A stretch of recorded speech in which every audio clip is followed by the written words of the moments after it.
satu indikator yang saya pilih dalam penilaian kinerja kepala sekolah. Jadi nanti kita diskusi bagaimana merencanakan pembelajaran yang efektif dan berkualitas sesuai dengan rapor pendidikan kita. Jadi selama ini kita cuma merencanakan pembelajaran sesuai dengan keinginan kita ataupun hasil belajar sebelumnya. Tetapi sebenarnya pedoman kita adalah rapor pendidikan. Nah, ini topik diskusinya, yaitu merencanakan pembelajaran yang efektif dan berkualitas dengan rapor pendidikan. Semuanya kembali ke rapor. Nah, mengapa guru harus membuat perencanaan pembelajaran? Sebagaimana guru-guru kita terdahulu, saya sudah mengajar dengan baik. Nah, yang penting murid saya bisa penjualan perkalian. Tanpa perencanaan pembelajaran tidak masalah. Apakah pembelajaran seperti itu yang diharapkan Bapak Ibu? Tanpa persiapan apapun langsung masuk kelas, kemudian ngajar, selesai. Apakah itu yang kita harapkan? Tentu saja tidak. Jadi maksudnya mengapa guru harus membuat perencanaan pembelajaran supaya lebih mudah, memudahkan kita untuk melaksanakan pembelajaran. Kadang-kadang kita sudah membuat perencanaan saja masih lupa. Ada langkah-langkah yang belum terlewati. Ada langkah-langkah yang belum kita lakukan, apalagi kalau kita tidak membuat perencanaan. Yang kedua juga supaya murid terbantu dalam mengajar. Jadi perencanaan pembelajaran itu dikembangkan sesuai dengan kebutuhan dan karakteristik peserta didik, karakteristik sekolah, karakteristik mata pelajaran dan sebagainya. Nah, ini yang dijadikan sebagai dasar dalam merencanakan pembelajaran. Jadi dasarnya ini rapor pendidikan. Dari mana rapor pendidikan itu? Nilainya. Nilainya itu diambil dari berbagai sumber. Salah satunya dari pengisian surinjan, baik yang dilakukan oleh guru maupun siswa. Kemudian dari data yang diinput Apodik itu juga menjadi sumber dari rapor pendidikan. Jadi istilahnya rapor pendidikan itu potret lembaga kita secara utuh. Entah ini benar secara keseluruhan atau tidak, tapi ini sudah diuji, sehingga ini bisa kita jadikan pedoman sebagai dasar analisis perencanaan maupun tindak lanjut peningkatan kualitas pendidikan. Jadi kedepannya kita membuat program dan sebagainya itu dasarnya tetap rapor pendidikan. Kemudian kenapa rapor pendidikan itu penting? Karena ini merupakan indikator tolak ukur dari profil pendidikan yang berkualitas. Sejauh mana lembaga kita itu memiliki kualitas. Nanti beberapa dimensi yang diukur akan kami sampaikan. Selanjutnya, bagaimana cara menganalisis rapor pendidikan? Yang pertama, kita tentukan tujuan pembelajaran. Kedua, memilih metode, menggunakan sumber daya dan merancang sistem penilaian serta mengimplementasikan dan monitoring pembelajaran. Ini langkah-langkahnya. Jadi istilahnya kita rencanakan dulu, kemudian kita laksanakan, kemudian kita monitoring, sekaligus tindak lanjut. Itu urutannya. Gak bisa kita langsung implementasi begitu saja. Kita laksanakan begitu saja. Jadi harus urutannya seperti itu. Nah, di rapor pendidikan itu ada 5 dimensi. Yang pertama, dimensi A tentang mutu dan relevansi hasil belajar peserta itu terbagi menjadi beberapa, ya, termasuk literasi, numerasi, kemampuan literasi numerasi itu ada di dimensi A. Kemudian yang kedua dimensi B, ini pemerataan pendidikan yang bermutu. Ini urusannya pemerintah, dinas pendidikan. Kemudian dimensi C, kompetensi dan kinerja guru, dan tenaga pendidikan. Ini juga mungkin sudah laporannya di Podi. Kemudian yang keempat yaitu dimensi D, mutu dan relevansi pembelajaran. Ini nanti yang dimensi A dan dimensi D itu yang menjadi fokus dalam kita melakukan perencanaan pembelajaran, karena berkaitan dengan mutu dan relevansi pembelajaran dan juga hasilnya. Jadi yang berkenaan dengan tugas kita ya langsung itu dimensi A dan dimensi B.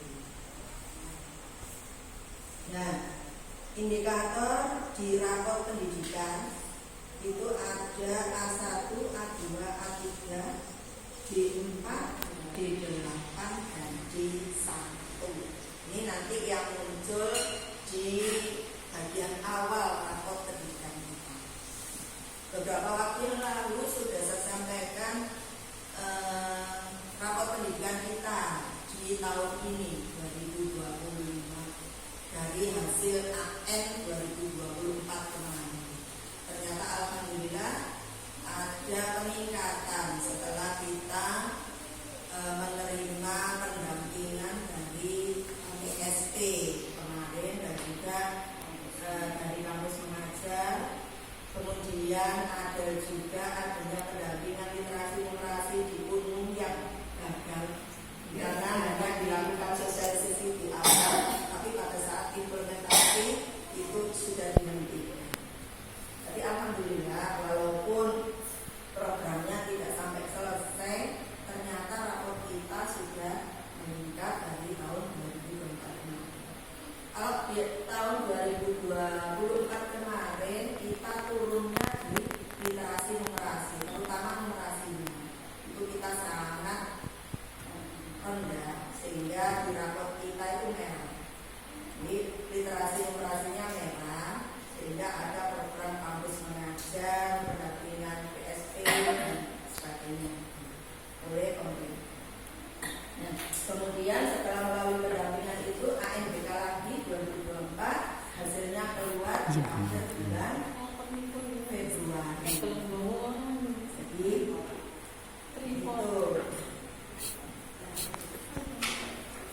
Nah, bagaimana rapor pendidikan sekolah kita? Bapak Ibu bisa melihat di situ. Nah, bisa di-scan atau kemarin filenya sudah saya kirim dulu kan beberapa waktu yang lalu itu sudah. Nah, ini ringkasannya. Kalau kita buka rumah pendidikan, rapor pendidikan ini adalah kondisi satuan pendidikan kita dibandingkan tahun 2024. Kemampuan numerasi lembaga kita mengalami peningkatan. Jadi programnya yang kemarin alhamdulillah berhasil ya. Jadi paling tinggi di antara indikator yang lain. Tetapi ada indikator yang rendah. Ya, iklim kebinekaan itu terjadi penurunan. Indikatornya terendah. Disebabkan apa? Karena rendahnya toleransi agama dan budaya. Penyebabnya apa? Ini bisa jadi dari pengisian survei kepada anak-anak, survei lingkungan belajar pada saat ANBK bisa. Kemudian sulinjar yang diisi Bapak Ibu, kadang-kadang wis tak isi ngene wae, ngawur wae, wis padha sampean. Itu imbasnya di rapor pendidikan. Jadi yang kita kerjakan walaupun 100 lebih soalnya kadang-kadang itu kita malah bingung. Nah, itu antara jawaban kita dengan jawaban siswa itu berbeda. Kalau guru mengatakan bahwa saya sudah tidak memilih atau tidak membedakan antara laki-laki dan perempuan dalam memilih ketua kelas. Tapi ada siswa yang mengatakan lebih baik laki-laki saja yang jadi ketua kelas. Itu sudah diturunkan dari nilai nanti rapor pendidikan kita. Nah itu tidak bisa kita kondisikan. Jadi itu mengalir dengan sendirinya. Kalau sudah terbiasa, siswa akan menjawab dengan benar juga. Tapi kalau itu tidak pernah kita sampaikan ke siswa, maka siswa akan menjawab seperti itu. Itu contoh kecil saja.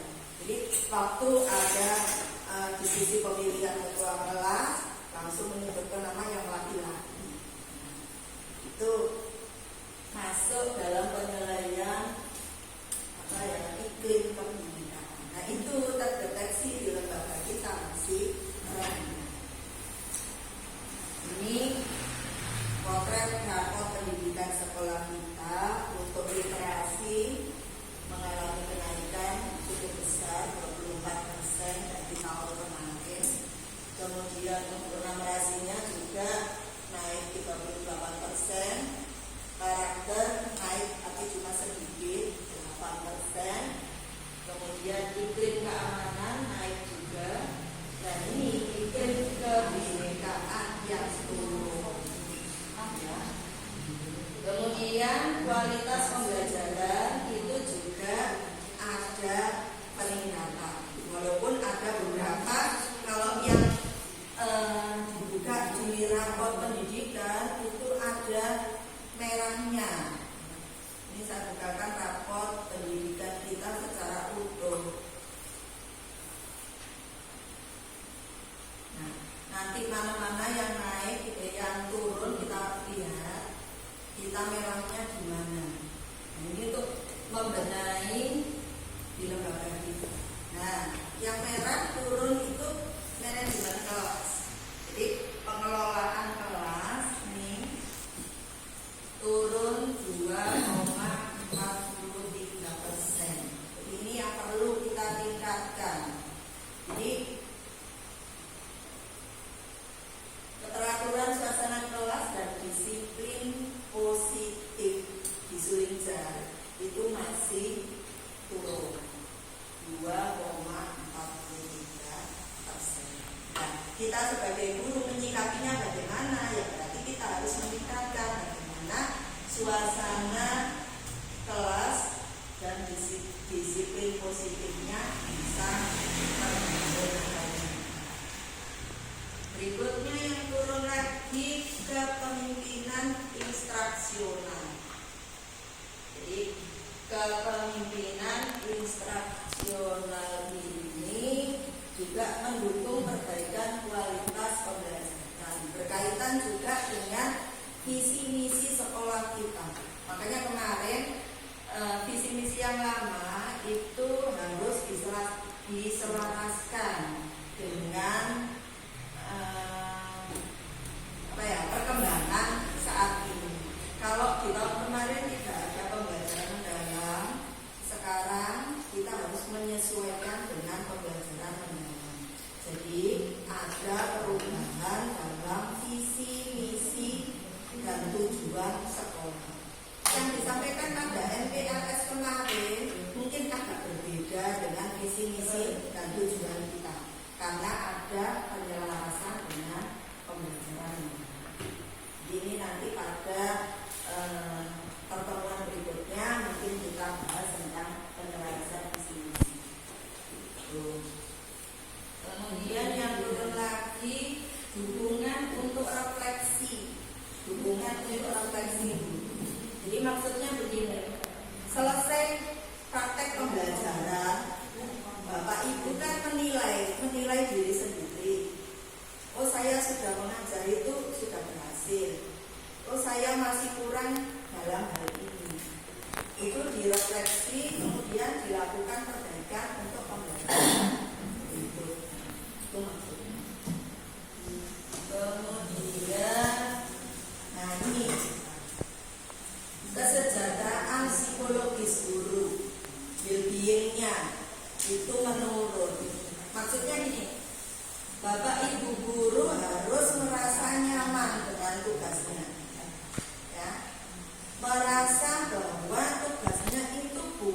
sebagai beban yang memberatkan dirinya. Karena ini memang kewajiban. Kalau mengajar sudah menjadi beban berat, maka yang akan terjadi kepada siswa juga akan kurang maksimal. Tapi kalau mengajar itu sudah tidak dianggap sebagai beban, ya, sebagai sesuatu yang mengalir atau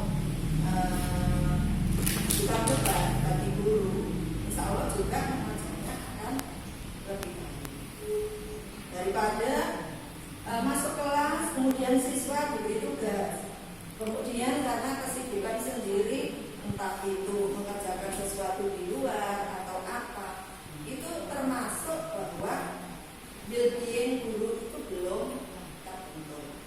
Itu cirinya. Tapi kalau guru benar-benar larut dalam pembelajaran itu, siswa senang dan seterusnya, itu artinya well-being-nya sudah terbentuk. Kemudian pemahaman sikap tentang perundungan ini juga masih rendah. Walaupun toh tahun kemarin kita sudah punya program P5 tentang anti bullying, tapi ternyata itu belum sepenuhnya berhasil. Ya, jadi memang tidak apa-apa P5 kemudian tidak berhasil, kemudian diulang lagi, itu malah bagus. Ya, jadi tidak harus instan satu kali selesai. Nah, kemudian pemahaman dan sikap terhadap hubungan fisik ini masih sering terjadi, terutama antar siswa. Siswa dengan siswa itu seringkali terjadi pukul-pukulan atau mengganggu teman sampai menyakiti fisik. Nah, itu yang perlu kita minimalisir. Nah, itu yang perlu kita minimalisir. Yang paling tidak ini yang harus jadi perhatian utama kita. Karena turunnya agak banyak 15%. Kemudian yang ini juga terdeteksi, mungkin anak-anak yang disuling jari, pemahaman dan sikap guru tentang rokok dan minuman keras dan narkoba. Kan di lembaga kita sudah ada seperti itu. Cuma mungkin saat misi suling jar anak-anak itu pentingnya suling jar. Jadi kita terdeteksi. Kemudian kesetaraan gender seperti tadi, kemudian perilaku sama, toleransi agama, komitmen kebangsaan, inklusi. Nah, layanan disabilitas juga turun. Terutama kita punya 2 abikan yang ini yang butuh benar-benar ekstra, karena dari dinas pun tidak ada istilahnya pembinaan khusus. Ya, kita punya guru BPK, tapi dibawa ke sana bukan untuk dibina, malah untuk membina calon BPK baru. Nah, itu mungkin yang perlu kita sayang atau yang kita sayangkan. Jadi kita sudah mengosongkan waktu untuk guru BPK 1 hari untuk melakukan tugas BPK di UPT ABK, tapi di sana intinya membimbing anak ABK dan juga calon ini. Terus bukan siswa kita. Nah, siswa kita sendiri kadang-kadang tidak berfungsi. Itu beberapa hal tentang potret rapor pendidikan kita. Nah, kita lanjutkan. Dikit ya. Nah, ini dari hasil analisis rapor pendidikan itu kita bisa menggunakan sebagai pengambil keputusan terkait rencana pembelajaran. Jadi itu dengan adanya kondisi-kondisi seperti tadi, itu yang kita gunakan dalam merencanakan pembelajaran. Nah, bagaimana supaya anak kita memahami gender, nanti pada materi apa itu kita masuk. Nah, dalam sesi diskusi kita lewati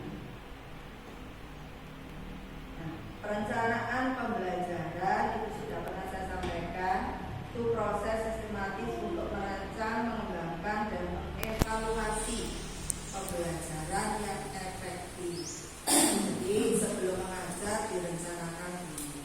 Alurnya itu memahami CP. CP ini tinggal pakai, sudah ada dari pemerintah, sudah disiapkan. Kemudian langkah selanjutnya merumuskan TP ATP.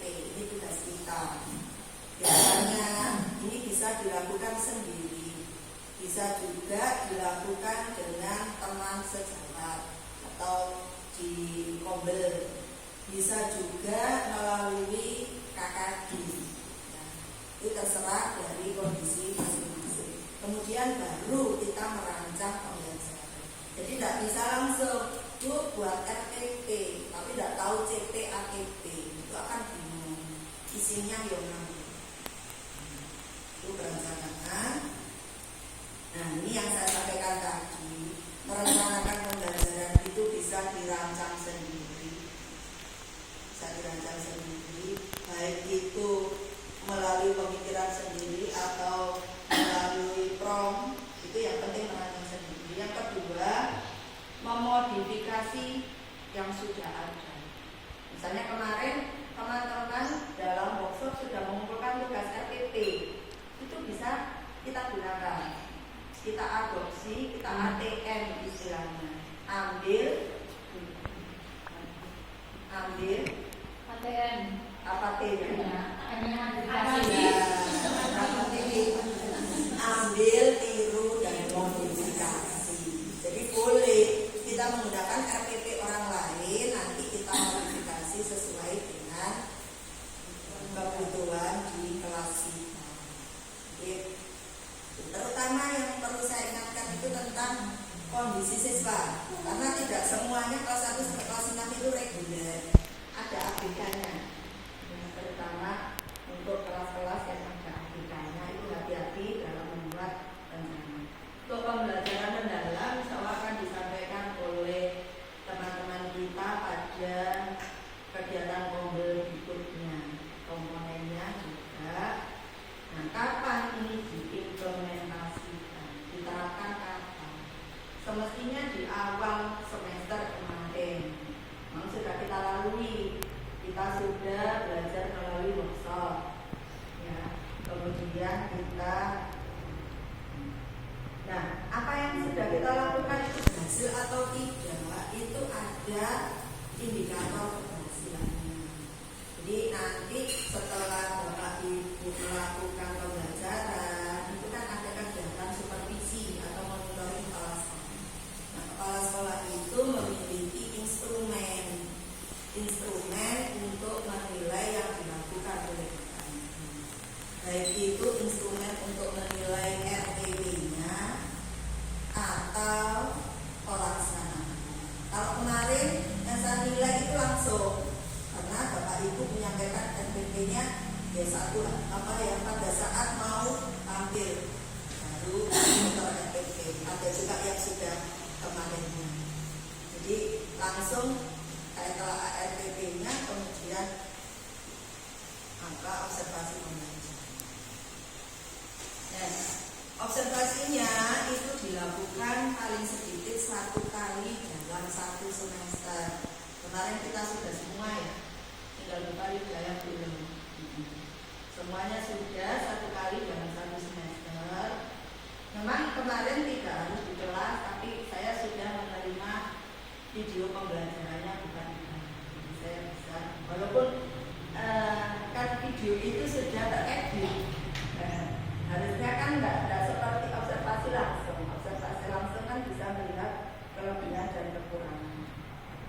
Nah, yang terakhir nantinya ada pengumpulan laporan hasil kerja. Makanya di setiap semester saya selalu minta Bapak Ibu untuk mengumpulkan file lapor. Sebenarnya yang lebih efektif itu hasil dari sumatif akhir semester sebelum direvisi. Jadi kita tahu, oh, potret anak kita setelah belajar ternyata masih begini, atau sudah berdiri. Itu dari hasil sumatif akhir semester. Jadi nanti saya minta di kegiatan sumatif akhir semester sebelum nilai diolah itu saya minta nilai asli, ya, nilai asli. Sebenarnya sudah pernah saya lakukan beberapa waktu yang lalu, ya, cuma tidak sempurna. Nah, kesimpulannya, jadi sangat penting untuk memahami rapor pendidikan supaya pembelajaran kita efektif dan berkualitas. Gak asal ngajar, ya.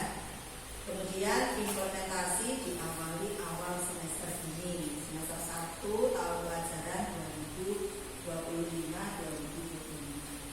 Kemudian ada monitoring berkala. Jadi jangan ini sebagai kewajiban dari kepala sekolah untuk melaksanakan supervisi pembelajaran minimal 1 semester 1. Nah, keberhasilan pembelajaran dilihat dari mana? Dilihat dari rapor pendidikan. Kemarin 2025 kita sudah ANBK barisan. Nah, raportnya keluar di tahun 2026. Jadi tahun 2026 raportnya itu adalah potret kita selama tahun 2025. Nah, hasilnya nanti entah naik atau menurun belum tahu. Semoga akan naik atau paling tidak itu. Terakhir, pembelajaran yang direncanakan dengan baik itu merupakan langkah penting untuk memastikan bahwa tujuan pembelajaran dapat tercapai dengan baik dan dapat meningkatkan kualitas pembelajaran. Itu mungkin, terima kasih. Semoga kita dapat melanjutkan diskusi ini di lain waktu. Untuk Bu Linda mungkin persiapan untuk tanggal 11